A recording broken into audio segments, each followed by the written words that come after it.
Raptors looking good last night. We're going to be chatting about them in a second, but the Leafs looking good too with that signing. That's good news. it. Yeah, Auston Matthews signing a 5-year deal worth just over $57 million, so he's getting about $11 million a year, which is nice. And he said he did not want to play anywhere else. Toronto is where he wants to stay. That's great to hear.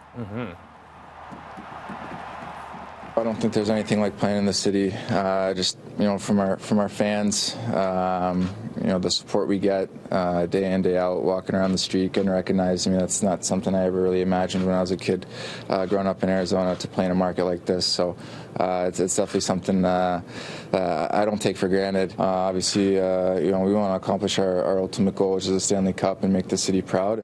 That's it. Now you got Matthews for 5 years. Next up, Mitch Marner. That's who they're talking about next. But his negotiations. Is the money there, though? That's I think they should be able to afford him, and the money will come at the end of the season when he becomes an unrestricted free agent. July 1st is when they're going to do their negotiations. So we'll see what happens. See what happens then. Yeah. Speaking of contracts and things like that, trade deadline for the NBA is tomorrow. And the Toronto Raptors haven't done anything yet. And yesterday there was this rumor of Kyle Lowry being traded with Jonas Valanciunas to Memphis for Mike Conley. And this is a bad look.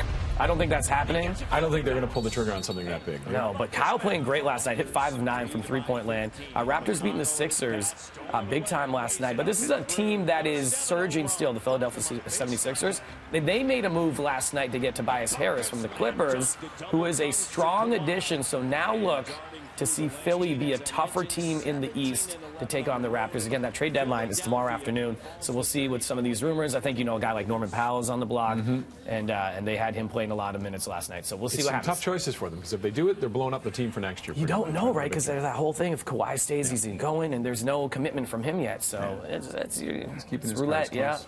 That's it. He wants some money for next year. All right. Blame him.